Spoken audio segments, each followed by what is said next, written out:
Hello, I'm Harry Riley. Welcome to Harry's 10-Minute Tales. This is called Blown to Glory, a short story by Harry Riley. Have you ever come across a sillier name than Bartholomew? Well, that is my name. My parents meant it to be Bartholomew, but misspelled it at the registry. I suspect my father may have been drunk at the time. Bartholomew Vardy, known to my friends as Bat. I'm the other half of a twin. My brother got the more sensible name of Barry, and we were so much alike that even our friends mixed us up, one for the other. I was the clever one, though.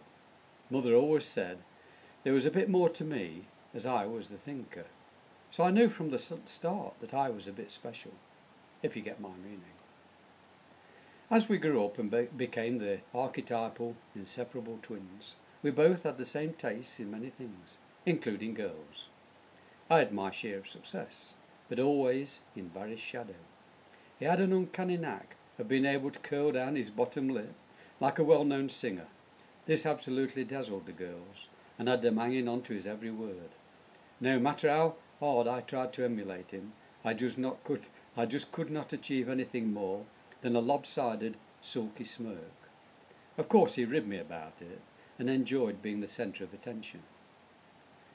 Needless to say, we both set our sights on the same girl, Elizabeth. She was a real beauty, with a sultry figure, bright eyes and a smile that could light up a dull sky. We spotted her in the lane one day, with her spaniel pup, not long after meeting her at the dance hall. We were chatting away, and Barry shouted to her, "Hiya." She stopped and looked back, turning her head and flashing a quick smile. My brother curled his lip in more of a sneer than a friendly smile, as she slowed down for us to catch her up. Barry was all over her, but at one point she tilted her head coquettishly and gave me a secret smile. To cut a long story short, Barry got the girl, and I got to walk the dog in front of them, while they giggled about some silly joke or other, clearly at my expense. I think it was at this moment that my resentment boiled up, and a natural affinity for my brother turned to enmity. He now had something, or rather someone, that I wanted. Barry got into bad company. He was working as a trainee garage mechanic at the time. He became loud at home and stayed out at nights, getting into all sorts of trouble with the police. My parents were tearing their hair out and couldn't think what to do with him. He was turning into a bad lot. We'd always been a very respectable family, living in our middle-class home in the heart of the Cotswolds. Quite an affluent area. Our sort of family just did not get into trouble with the law. The neighbours were all decent people, with high-achieving offspring. I went to university to study medicine, being the academic in the family, with an ambition to be a chemist. My schoolwork had set me well above the average student, whilst Barry had always been more of a hands-on chap, never happier than when dismantling motors. I know that Barry had Elizabeth in thrall from the first moment they met, and so I had to bow out of the race and accept things as they were. Although I was churning inside, I resolved to watch and wait and bide my time. Shortly after meeting Elizabeth, Barry was called up for national service. Conscription was still on the statute books, and Barry chose the army. My father was pleased, as this would keep him out of trouble. He became a private in the light infantry. Because of my studies, I managed to get my national service deferred for 2 years, so that I could stay on at university. We began getting letters from Barry saying what a fantastic time he was having, travelling around the world.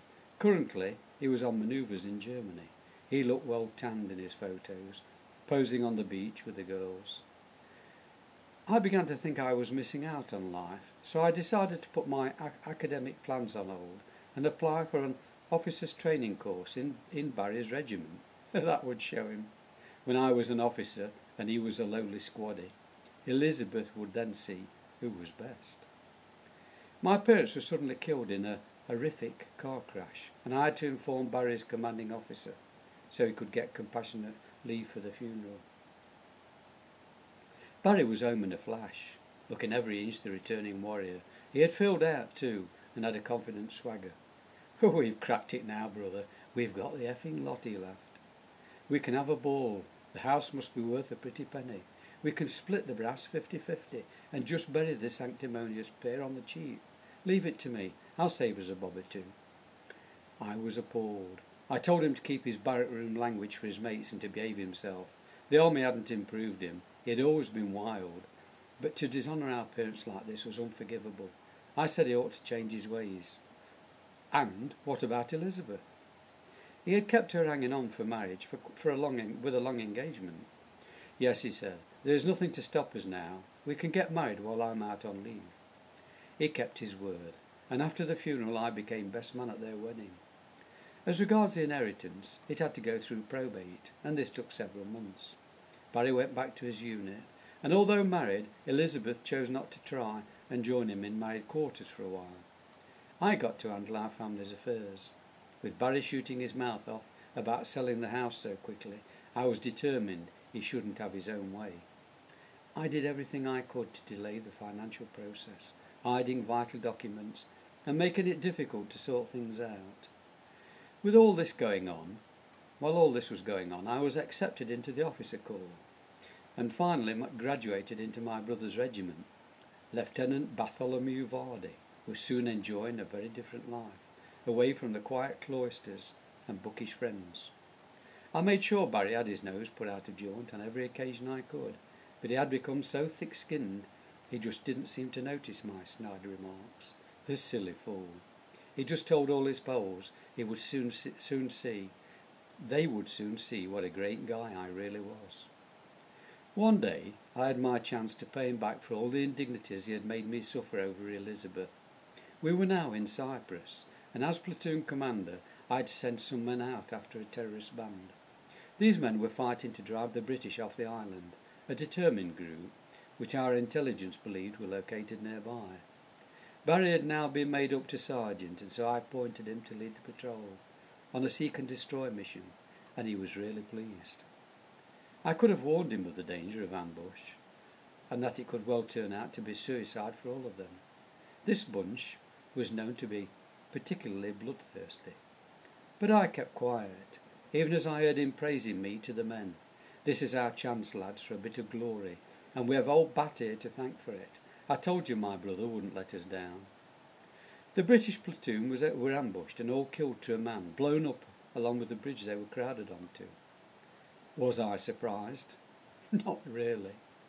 Was I upset? No, not really. It may sound callous, but it was as if a great weight was lifted from my shoulders. No more was I going to be the butt of his jokes. The invisible cord that had bound us together had long been severed. His life had not been mine. I was cold as ice. We had a ceremony and I kept a stiff upper lip. There was nothing to bury really, just a symbolic, almost empty coffins covered in the Union flag. Barry had got his bit of glory. He had been blown to glory. I could now go back home and comfort Elizabeth. As the grieving brother, I was going to be there for her from now on. I did so, and Elizabeth soon became Lizzie, as I was popping in and out quite a lot. This did not cause much surprise to her neighbours, as I was the helpful brother-in-law, just doing his best for the sad widow. I resigned my commission, and after resuming my studies became a dispensing chemist with a Main Street store. Lizzie and I got married, and unfortunately were not blessed with any offspring. This soured things for both of us, and we began to drift apart. I took to drinking, and the inevitable split-up followed. As a businessman, I was a useless failure. Good at chemistry. I know all the compounds and how best to make prescriptions. As the business started to fail, I spent all the family fortune trying to keep afloat. I began to cut corners and ask questions, and questions were being asked about shoddy prescriptions. Doctors dropped me from the list of approved chemists. All too soon I sat alone in my kitchen and pondered on how I had come to this sorry state. Within 10 short years of Barry's death, the police were coming along this morning with the bailiffs to turf me out. A knock came on the door. Here they are, I thought. But a bearded man stood in the doorway, and I recognised the unmistakable voice of my long-dead twin. How could he have survived? We had buried him with full military honours. He took my silence for shock and ignored my frown. Go on, ask me how I did it, how I escaped the blast. Well, I sent Corporal Smith to the bridge with the rest of the patrol, while I did a recce round the side. I saw the varmints too late to warn our lads, but as I lay in the shadows, I concocted a scheme to get me off the island, and out of the army for good. This was a golden opportunity, and so with my contacts, I got onto a fishing boat and was away. I could not come back to England as a deserter, so after much travelling I wound up in New Zealand on a false passport. I was horrified. Why didn't he get in touch? He has come back for his wife and his money, and I have nothing to give him. What can I do? He will kill me. But not if I get in first. After all, I have the knowledge and the means to do it. He rattled on while I made a pot of tea. He was not used to such a strong brew, and remarked it was a bit spicy. But he drank the tea, containing my infusion of poison. It was going to work after all. How can you kill a man who is already dead? He continued, I was never really bothered about Elizabeth, as you probably gathered, and she's best off without me. I only married her to spike your guns. But look back. Look in my bag. Go on, see what I brought back for you. Sorry I couldn't let you know, but we are going to put everything right between us now. Right at the top inside the bag were 2 return air tickets to New Zealand.